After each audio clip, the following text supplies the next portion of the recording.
दुनिया में जितनी भी चीजें बनती है ना, सब किसी न किसी पर्पज से ही बनती हैं। पर आज भी हम में से बहुत से लोग कई ऐसी चीजों के रियल पर्पज के बारे में भी नहीं जानते हैं जो हमारी लाइफ में काफी इंपॉर्टेंट होते हैं। और गाइस आप मानो या ना मानो, बट हमारी डेली लाइफ में कई ऐसी भी पॉपुलर चीजें हैं ना, जिनको बनाया तो किसी और चीज के लिए गया था, बट बन कुछ और ही गई। तो यार चलो आज की इस फंटेस्टिंग वीडियो में हम कुछ ऐसी ही चीजों के रियल पर्पज के बारे में जानते हैं जिनके पर्पज को आज तक हम इग्नोर ही करते आए हैं। लाइक ट्रेन के ऊपर ये उभरी हुई चीज क्या होती है, बाइक्स में सिलेंड्रिकल बॉक्स क्यों लगा होता है, और गाइस हमारे रिंग फिंगर से ब्लड टेस्ट क्यों किया जाता है।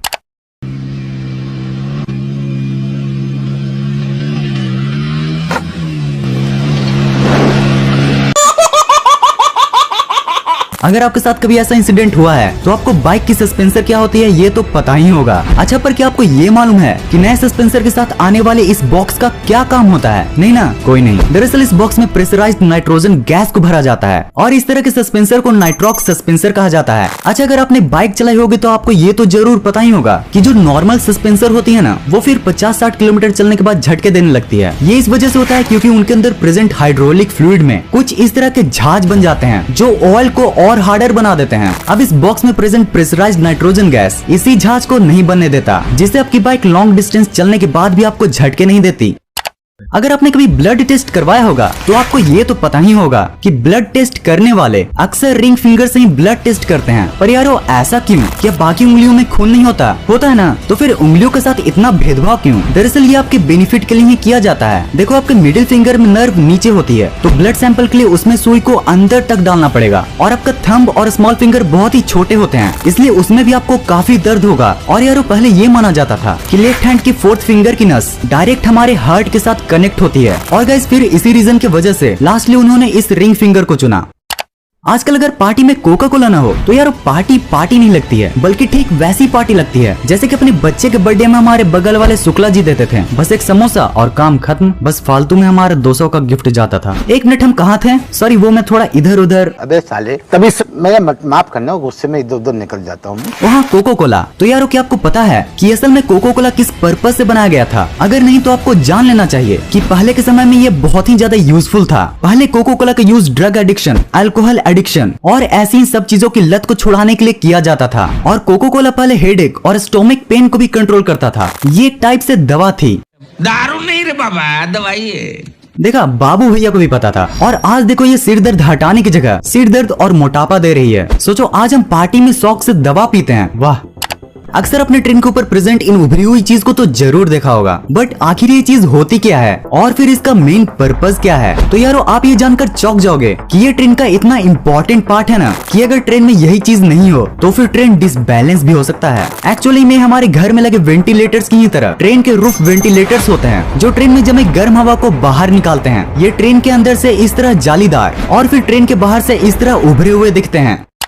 अगर आप एक प्रोफेशनल चोर होंगे तो आपको ये फैक्ट तो पहले ही से पता होगा, बट एज आई नो कि आप लोग चोर नहीं हो और बनो भी नहीं, इसलिए मैं आपको बता दूं कि अगर आप ट्रेन में लगे फैंस एंड लाइट्स को घर में जलाने की कोशिश करोगे तो भाई भूल जाओ, क्योंकि आपके घर में न वो फैन कभी चलेगी और न ही वो लाइट कभी जलेगी। और वजह ये है कि इसके पीछे रेलवे ने कुछ ज्यादा ही जबरदस्त दिमाग लगा रखा है। उसने अपने सारे फैंस एंड लाइट्स को 110 वोल्ट के चलने पर सेट कर दिया है। अब मैं आपको बता दूं कि ये 110 वोल्ट का करंट सिर्फ और सिर्फ रेलवे में ही आती है, और हमारे घरों में जो इलेक्ट्रिसिटी आती है ना, वो 220 वोल्ट की होती है। तो अगर आप किसी तरह पिट पिटाकर उन फैंस एंड लाइट्स को अपने घर में भी ले आते हो तो फिर लास्टली आपके मुंह से यही निकलेगा, ये तो टट्टी है। अच्छा, अब अगर हम चोरी की बात कर ही रहे हैं तो क्यों ना उनके फ्यूचर की भी बात कर लें। अरे यार समझे नहीं, मेरी तरह 90s या फिर अर्ली 20s के बंदे हो तो आपको ये वाली ट्यूबलाइट तो याद ही होगी। हाँ, वही ट्यूबलाइट जिसे हम हजारों बार किसी न किसी वजह से तोड़ देते थे और फिर बिल्कुल सेम तरीके से मम्मी हमें तोड़ती थी। पर क्या आपने कभी ऑब्जर्व किया है कि उस ट्यूबलाइट में जो बॉक्स होता था ना, उसका असल में यूज क्या था? अगर आपने कभी सोचा है तो आज मैं आपको बताता हूँ। पहले मैं आपको बता दूं कि आजकल की एलईडी लाइट में ऐसा कोई भी बॉक्स देखने को नहीं मिलता है, पर उस टाइम में था। और इसके बेसिकली 3 रीजन थे। सबसे पहला रीजन ये है कि ये जो बॉक्स होता है ना, जिसे चॉक कहते हैं, वो बेसिकली करंट को कंट्रोल करता है। और फिर दूसरा काम है उस करंट को ट्यूबलाइट में भेजना, और फिर उसके बाद करंट को लिमिट करना। दरअसल ट्यूबलाइट को एक बार चालू होने के लिए 1000 वोल्ट तक की करंट की जरूरत होती है, और फिर एक बार चालू होने के बाद वो बस 240 वोल्ट में चल सकती है। तो यारो ये बॉक्स बस वही करता है, सबसे पहले 1000 वोल्ट देता है और फिर एक बार शुरू होने के बाद उसे 240 वोल्ट का ही पावर सप्लाई करता है।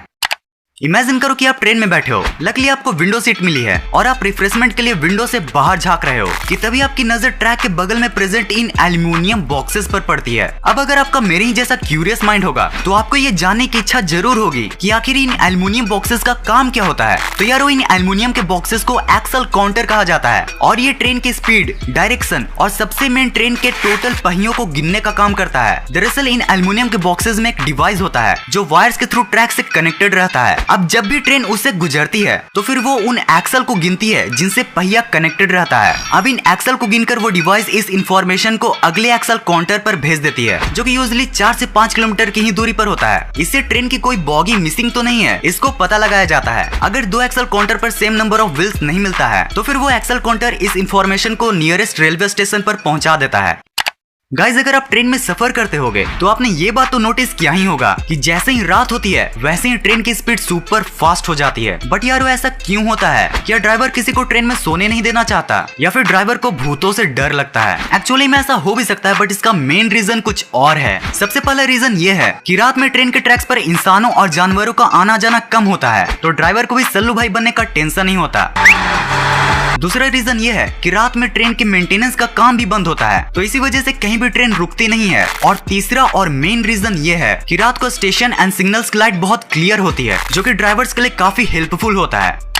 गाइस, आपने ये कई बार देखा होगा कि जब भी आप किसी लेदर से रिलेटेड चीज को लेते हो तो फिर उसके नीचे जेन्युइन लेदर लिखा होता है और अक्सर इसे देखकर हमें लगता है कि ये लेदर तो एकदम ओरिजिनल है, पर असलियत में इसका कुछ और ही मतलब है। एक्चुअली में इसका मतलब 3 ग्रेड का लेदर होता है। देखो यार, लेदर को इस तरीके से डिजाइन किया जाता है कि पहले सबसे अच्छा लेदर यानी कि फुल ग्रेन लेदर आता है, उसके बाद सेकंड नंबर पर आता है टॉप ग्रेन लेदर और फिर क्वालिटी में थर्ड पर आता है जेन्युइन लेदर और फिर लास्टली सबसे बेकार लेदर होता है बॉन्डेड लेदर। तो आपको कोई दुकानदार ये बोलकर उल्लू बनाने की कोशिश करे कि सर ये सबसे बेस्ट लेदर है, देखिए यहाँ पे जेन्युइन लेदर लिखा है, तो उसे बस आप एक ही बात बोलना, बेटा तुमसे ना हो पाएगा। तो जी रुक जाओ, ऐसा मत करो, ये बहुत ही डेंजरस है। एक मिनट, आपको भी अभी ऐसा ही लग रहा होगा ना, पर नहीं, ये इतना भी डेंजरस नहीं है। जब आप जानोगे कि फेविक्विक का रियल पर्पस क्या था तो फिर ये आपको बिल्कुल डेंजरस नहीं लगेगा। सबसे पहले फेविक्विक को वार के टाइम पर बनाया गया था और वो भी सोल्जर्स के घावों को ठीक करने के लिए, यानी कि अगर वार के टाइम पर किसी को चोट लग जाती थी तो फिर वो फेविक्विक से अपने चोट को चिपका सकता था। ये चोट को हील तो नहीं करती थी, बट उसे इन्फेक्शन से बचाती थी। यारो आज की फेविक्विक उस फेविक्विक से काफी ज्यादा मिलती है, एग्जैक्ट सेम नहीं है पर काफी ज्यादा मिलती है, इसलिए आप बिल्कुल मत डरो क्योंकि आपको फेविक्विक से कुछ नहीं होगा। पर यारो फेविक्विक फेविक्विक है, इसलिए इसको नाश्ते में मत खाने लगे।